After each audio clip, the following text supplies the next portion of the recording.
Hello and welcome to Chat DPS, where this week Adam, and Robert are going to be exploring some of the more interesting stories that have come out in the press and media over the last week or so. First of all, Robert, I'd just like to belt into you with, there's been some updates from the OAIC regarding a story that you and I started about 2 years ago, I think. So what can you tell us about this with facial recognition?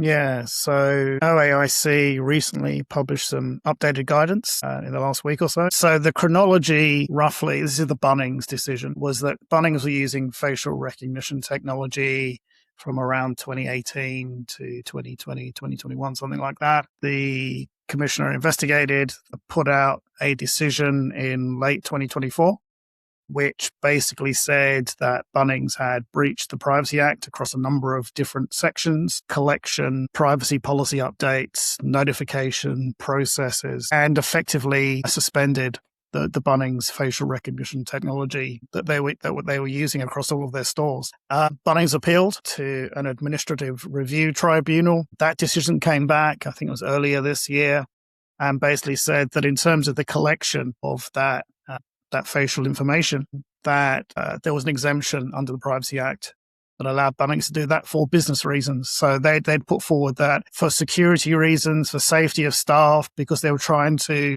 basically identify criminals and reduce theft, that a general exemption existed. And so in terms of the collection aspects of the Privacy Act, Bunnings did not breach the Privacy Act. They upheld the other parts of the Privacy Act, which the commissioner said they breached around privacy policy and processes and that sort of thing. But the collection was the key thing. And so where that's led to is updated guidance. The updated guidance looks fairly straightforward. I mean, it's almost common sense. But again, how many organizations go through this sort of thing? But what they're saying is, in a retail situation, if you want to use FRT, you should be doing the following things. And it's essentially, do a risk assessment, do a privacy impact assessment, and figure out, okay, if we're going to put FRT in, what are the risks we need to identify in terms of collecting that information, how we manage that information. So again, it comes back to governance. So what oversight is there? What processes? Who's accountable for this? Start with your governance. Do your risk assessment, and then make sure you're complying with, here we go, GRC. Make sure you're complying with the Privacy Act, but make sure you've got your processes in place. Update your privacy policy. Give notifications about the fact that you're using FRT in your stores. So this is for any retailer essentially. So it's some fairly sensible checkpoints to go through, and clearly, Bunnings didn't do that at the time. They didn't follow all of these checkpoints. So it's really, this is the latest part of this cycle, this story, which started in 2018, and now here we are in 2026 with this updated guidance. It's probably just also worth mentioning that Kmart also run the investigation, and we're still waiting for the outcome of that determination. But obviously, the Bunnings determination has an impact on what Kmart did. So Kmart again used FRT. I'm not sure if it was for the same reasons, but I guess the upshot is, over a very long period of time, as these things take, we've now got to a point where essentially you can use FRT in a retail situation. And again, it's retail. And so I think if it's another sector, the same principles are probably going to apply. But you need to assess for your particular circumstance within your sector. If you're going to use FRT, and let's just say it's for parking meters or something, you need to be able to assess, okay, what are the risks involved here, and do I have the proper processes when I'm collecting it? How am I managing that information? So I'm sure similar principles will apply, but for now, the guidance just relates to retail. Yeah, for me, it's just sort of like, obviously, it's interesting that we picked this up so many years ago now, and now all of a sudden it's back in the news again, but it's taken this bloody long to get something sensible out of anybody that actually gives guidance. And the point, I think, is the fact that it was down to the original intent, which was probably made up after the fact. I couldn't, allegedly. You saved yourself there. It was anyway. Yeah, Nick diving in with both feet as usual. But it is. I don't know whether anybody else has a thought on this before we move on to the next thing. Adam, it's interesting what the privacy commissioner picks as good and bad. Yeah. You've got social media where people are putting their entire lives up there, and you can run any code you want on it. There's no legislative problem with that whatsoever. You can run all kinds of different things inside schools to make sure that things are happening well there. But then once a company uses it to reduce their theft overhead with the general public, it becomes something where they're like, oh my God, this is terrible. I'd love to understand where they get the list of what they're going to investigate, what they're not going to investigate. Yeah.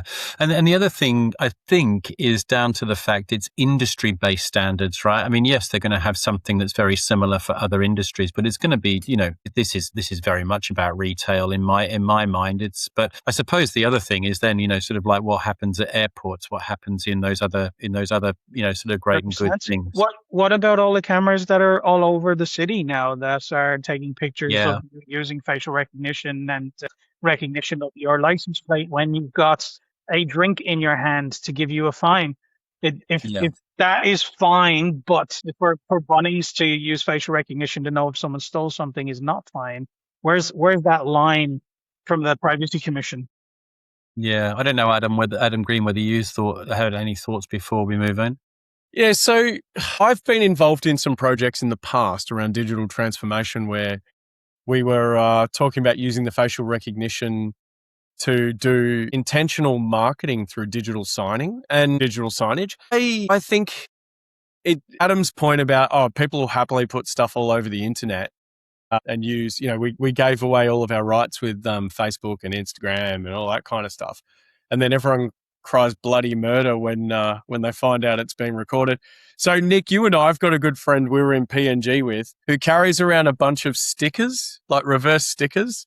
And whenever he goes into a retail setting, especially with a self-checkout, he sticks those on the cameras whenever he's using a self-checkout.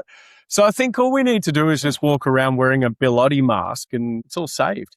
But no, I think it's a fine line, right? Because you've got potential people at risk, and that's one problem. You've got minors is another problem. And then you've got, well, we actually just want to advertise to people, and there's all these people who are happily splashing their faces everywhere. So I think it goes back to Robert's point. It's all about what's your governance, risk and compliance stance around it. What are you using the data for? And look, metadata is being grabbed for all sorts of uses. I think that in a retail environment, and especially like an airport environment, I'm actually all for using facial capture for safety reasons in airport scenarios, especially and train stations. Because if you can see persons of interest and alert authorities, you make a safer environment. And again, I've been involved in some projects around using some pretty intelligent stuff over cameras that have had some really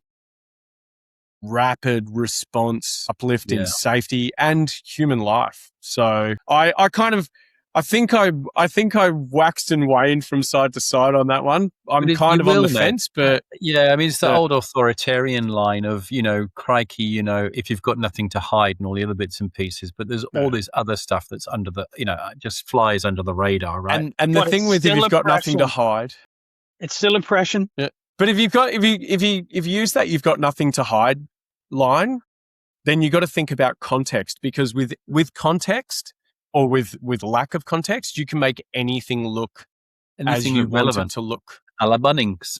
Yeah. Allegedly.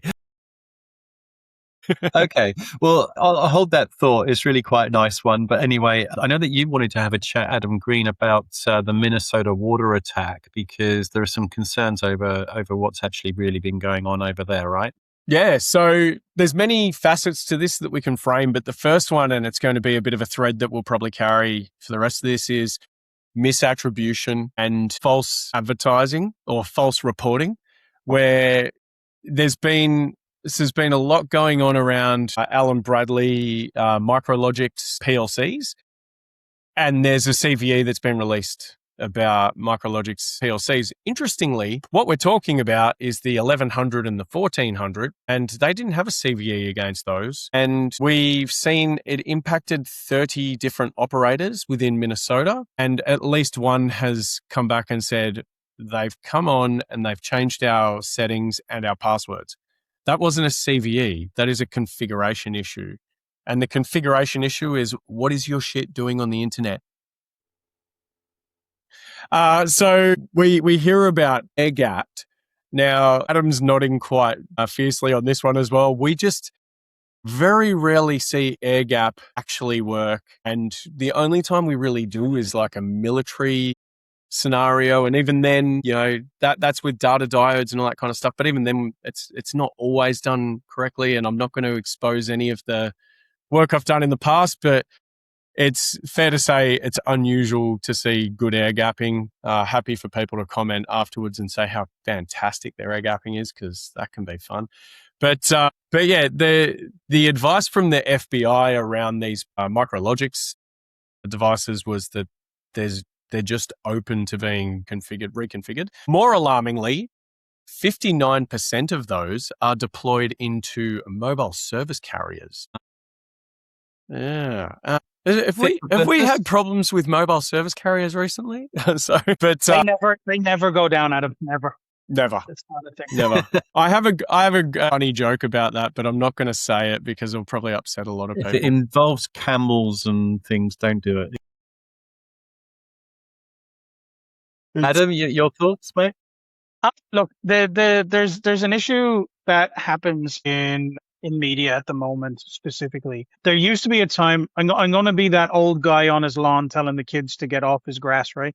But there was a time where the media would tell you the story start to finish and allow you to figure out if you think it's good or bad. But now what has happened on all media platforms, whether it's the 6 o'clock news or anything else, they simply tell you how they make the decision on if something is good or bad, and then they tell you how good or bad it is. And the unfortunate problem with this method is we have a bunch of people listening to different opinions, and those opinion pieces are going out as fact. And this has happened in these cases where people have decided it's bad and therefore something happened and this is now the story. Or in some cases, we found even worse cases where they've had a headline which said one thing which wasn't corroborated by the story at all. Yeah. Just simply to get you to open it and have a look.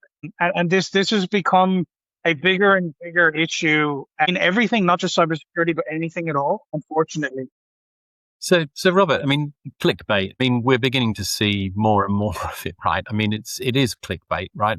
But people are making stuff up to lean against it. This has been a trend, hasn't it? I want to say late stage capitalism again, but it's like here we are. This is the reality of the world we live in, where, like you say, everything's dozens of different media. Some of it's traditional media and some of it's non-traditional. Everyone's got an opinion. Everyone's on LinkedIn. There you go. Everyone's on LinkedIn and various other forums saying what they think has happened. And yeah, some of it is opinion, and some of it, there might be a little bit of fact in there. But I think often it comes down to, and it's very difficult, is can you control the narrative? If you're the entity that's had the breach, what can you do to control the narrative? And some organizations, well, let's say most organizations do not do this well, because they are trying to get the balance of, because as we all know, when you're in a critical incident, it's very hard to understand exactly what the root cause is, what the impact is. And so you're trying to feed information out, but you're trying to do so without shooting yourself in the foot.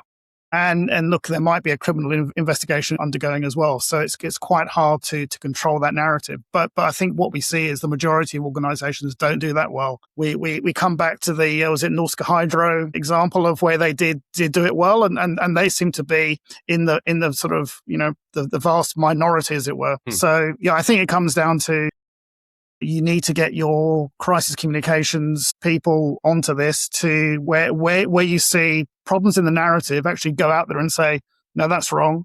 Make the statement, say, no, that's incorrect, and try and get ahead of that narrative. This goes back to what we had said before around owning your narrative whenever something happens. Yeah. And I think there's the first one out. Sorry, Ed. Yeah, I was going to say this. We have the capability now. So everyone's a news reporter now. Like, I would hate to be an NRL player or something right now, because you can't do anything without it being taken out of context. But Like in particular, this example, there were some news reports that looked like, based on headlines, this is an Iranian retaliation. But then you look into it and there's nothing to do with the Iranians. The Iranians have said nothing about it. The last time any group was even saying anything about Iranian retaliation was back in April. So, but if you sensationalize it and you see it as a snapshot, you get, it was an Iranian retaliation. So this is a bit of a cautionary tale for anyone, is you need to look into the actual news these days and read it top to bottom, because you'll find, and this is like everything across your Google news feed, everything across your Facebook feed, everything across your whatever bloody feed you think about, there's a lot of sensationalism going into titles as clickbait. And then we have it happen to us all the time. People will come up to us and go, "Oh, did you see this in cybersecurity?" And you're like, "What? No. Did you read the article?" The stories are bad enough. Yeah, the stories are bad enough without people fear mongering. And I think to Robert's point, I think that organizations must be aware of this and actually start taking control of that narrative. Yeah. We've seen a lot of bad stories. We've seen one or two good ones where people have done some good things, but the bad ones have gotten out of control really quickly. Yeah. I think we're at this point now, we're going to have to get the social media teams from big organizations to actually start pulsing the social media again, and then rectifying the narrative constantly, because at the moment the stories are just running away. But if anyone wants to see someone calling bullshit on that, like, follow my LinkedIn. I put one out about a couple of attacks last week, and I'm like, that's it. That's not what actually happened. Yeah, but I mean, people aren't going to call. I mean, is some of the news platforms out there sprinkle enough fact into their bullshit stories to sort of like make it look credible? So, and it's like, but this point is real, and it's like, anyway. To pull back on course though, with these OT things, I think it's important to point out that the reason why OT systems get in the news so much at the moment and are becoming the entry point is, in the last 20, 30, 40 years, they have always been closed circuit, right? They've been completely off network. They've been completely closed circuit, and they're built around trust. So within the environment, you trust in explicitly what's within the environment. So I won't say all, but a lot of protocols that are utilized in OT, and trust where they get their information from implicitly, and trust where it's going is the right place. And COVID did a big change in these environments, which the industry wasn't as ready for as we'd like to say we were. And that was when no one could get anywhere, no one could go to site, you had to start putting holes in that closed circuit. And now that you've got a bunch of different ways of working from home and working remotely, diagnosing problems, you end up with these holes in a structure that was built around trust. And now most of the manufacturers are now trying to retrofit a way to go, what if there isn't trust? What do we do now? And that's a slow piece to do, because if you look at water specifically, you've got the sensor on drinking water, right? The sensor on drinking water checks to see if there's human excrement in the water. But that's a green, like, that's just a little green board. That's $4. So putting security on top of that would turn it to $20, and then no one will buy it because they need 6 million of these things in their network. So it's a tough one, I think. Overall, I want to put that one out to you guys, because I feel that it's a tough one for them. They should come up with an approach called zero trust. Zero trust. But it's beyond that. But it's a bit beyond that, right? Because we're sweating these OT assets. Like, when we talk in IT terms, it's like 5 years is you're sweating the assets. I did a stint in the industrial control space, as many people know, and we were talking with operators where they're sweating assets for 20 plus years, to Adam's point. Then 50. Keyword Adam said there is retrofit. They start retrofitting shit so that these things will talk. But the problem is not just trust. It is the communication, as in, these things were designed as like a conveyor belt. Things only go one way. So there's a lot of times, and there was a specific airport that I was doing work with, and I got a phone call on a Friday at 4:55 p.m. from the head of operations going, I can see butterflies. Get your ass here now. And I was like, what? He goes, I can see butterflies. And I went, what are you talking about? He goes, remember the FIDs, flight information displays? It's like those FIDs, when they go down, all we see is butterflies, and then all we see is people stampeding. We got butterflies. And I'm like, no. Someone kicked off a Nessus scan of the flight information displays on a Friday. And all they did was just ask a question, are you there? And, or, like the equivalent of are you there? And it just crashed the flight information displays for a major airport at 4:55 p.m. on a Friday. So pandemonium ensues. But the whole point is it wasn't a hack. You don't need a hack. And we had this with a story a couple of weeks ago. All you have to do is ask a question. And a lot of these OT systems can't take the question of the handshake because they're not designed for two-way traffic. So this is where, we need to see a dashboard to see what the water quality is, or to see what what our productivity outputs are. All these requirements are starting to break operational technology systems, and we haven't got to a point yet where we have this fully converged network architecture capability locked down. Yeah, but the boards are still believing that, sort of OT is OT, and that's on one side of the fence or one side of the DMZ, and IT's on the other side, and all the other bits and pieces. And they've not quite put two and two together yet, in my mind anyway, about the fact that there is now a risk that comes over the top. This, despite some very real stories that have come out just recently about the convergence of IT and OT systems, and how that's actually opening up back ends. Chinese organizations coming in through your CCTV to, all of those stories are just there, and we've all known them. And it goes to Robert's favorite catchphrase. It's about people, processes, and technology. The cultural shift is that like the amount of times I'll walk into organizations and you'll have someone from the OT side and someone from the IT side, and you would have heard me wax lyrical about this recently, Nick, but like how many times do we see people, like we go in to speak to organizations where we'll ask the IT side, how many CCTV cameras have you got? They've got no idea. What brand have you got? We think it's Hikvision or something.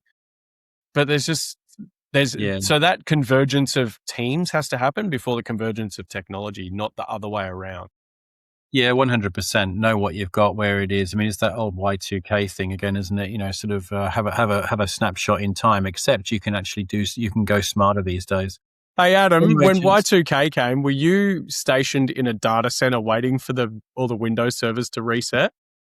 In fairness, I was involved in all the Y2K in the UK for some really big corporations and government entities and what have you. And at about 2 minutes past midnight, the whole of the lights went out in London. And it was because of the people going out to put a kettle on for a cup of tea. Just the if it died. I will say that I had to, as I was in networks, when Y2K came on, and then pen testing in 2001. And I did have to pull out some last minute token ring networks because they weren't going to work. Yeah. So, but we all thought like planes were going to crash and cars were going to crash. I was very young. Shut up. Yeah. On that note, one more piece of bullshit for you. Damn, you can see thank you everybody for listening. And unless anybody's got any last words of wisdom, say thank you very much. Thank you, everyone. All the very best. That was Chat DPS for this week.